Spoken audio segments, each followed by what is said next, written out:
Thanks again for tuning in to Kings Vision in this SolarCity weekly recap. I'm John Rosen, Daryl Evans right here. Daryl, the Kings have maintained their lead atop the division, and one of the reasons that they have been playing so well right now as of this point has been the play of Anze Kopitar, and it has been stellar as of late. It really has, and he's done it in all aspects of the game. Defensively, he's been sound, but offensively, he's starting to come up with some big numbers. Over the last quarter of the season, he's averaging over a point a game. So when you put those type of numbers up offensively and you still don't give up any part of the defensive part of the game, you're doing a lot of good things, and one of the reasons why the Kings' record is as good as it is today. And Anze Kopitar, from what I've heard from the front office, is that the contract is very nearly finalized. By the time you're watching this, maybe there could be at some point announcement or some news to come. But moving on from Anze, several other players have also had a very important streak as this Kings team has maintained its stretch of play as of late. And though Milan Lucic hasn't been scoring goals at the same rate that he's been scoring earlier on in the season, his play has still been lifting those around him. He's found that home finally with Anze Kopitar. You saw maybe earlier in the season where it took that little bit of an adjustment period. Right now, when you look at that top line, not just Kopitar, but Lucic and, of course, Tyler Toffoli on that right side, too. They're playing with a lot of offensive zone time. Yeah, and it starts in the middle of the ice. You know, Kopitar, he's the guy that makes that line go, but Milan Lucic has been a great fit, and now with the second time around playing with Kopitar, I think he's had a chance to kind of see and understand the way Kopitar plays the game, where he's going to be on the ice, but some of the little plays that you see him make, a lot of times the fans don't pick up on him. They don't appreciate him as much as his teammates or his coaches do.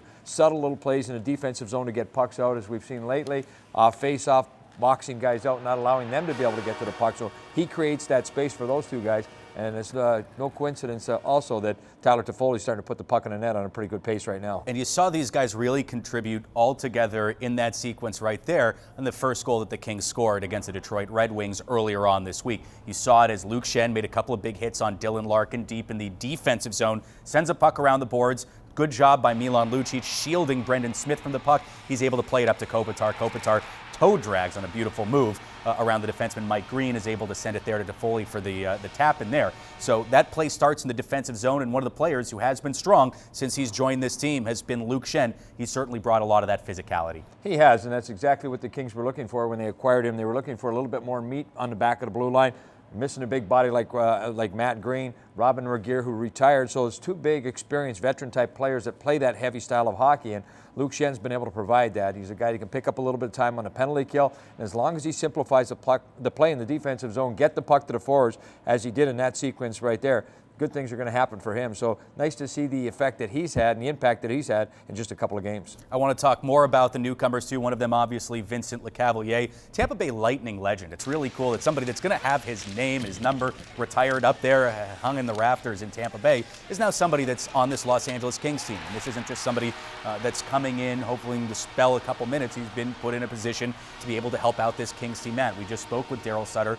Daryl said that he was somebody that he wants to keep him around that 10-minute range where he's contributing there, and you've seen him do that thus far. He won 13 of 16 faceoffs in his third game with Los Angeles, that win over Detroit. So, again, finding that niche. For Schenn, it has been that versatility. For Lecavalier, it's been that size, ability to win faceoffs, help out in the center of the ice. Yeah, that's an area where the Kings have needed some help, the inconsistency in that department, and that leads to puck possession. And Kings have been one of the better puck possession teams in the league over the last few years, so that gives them a little bit of a jump in that area. And I think when you look in the offensive zone, what he's capable of doing, he makes the guys that are on the ice with him better players. They can trust him that they're going to get the puck. We've seen Michael Mersch be the recipient of a couple of great passes from Lecavalier on a couple of occasions. They haven't found the back of the net yet, but the chances come, eventually the goals will come with him. Defensively, I think he's buying into what the Kings are doing as a team. I think he understands there's a good opportunity here and a great way to bring his career to a close. But he's had a great career, and so far here looks real energized in the first few games. So now looking ahead, it's a little bit of a quiet week right now for this Kings team. They don't play until Saturday afternoon. That's when the Ottawa Senators come into town.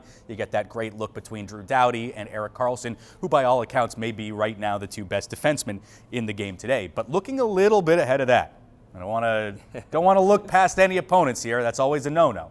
But you look at Sunday, the first meeting this season between the Kings and Ducks. Even though LA does have that wide lead atop the standings, Anaheim, they found their footing as of late, but had that really rough start to the season. The emotion is going to be there. Maybe one of those games where the record always isn't indicative of the way that the game is being played. You know that both teams generally come forth with their best efforts in those games. Yeah, I think, John, anytime that you bring rivals together, I think you really have to put aside the records because they really don't mean a thing. And, even though these teams haven't played yet this year, I think this is a date that both teams have probably targeted on the calendar, knowing that once this series begins, it's going to be a great 5-game series through the rest of the season. But this is a big one. Again, the Kings don't want to look any further than the Ottawa Senators, but it's a game that they're focused upon. You expect it to be a physical play.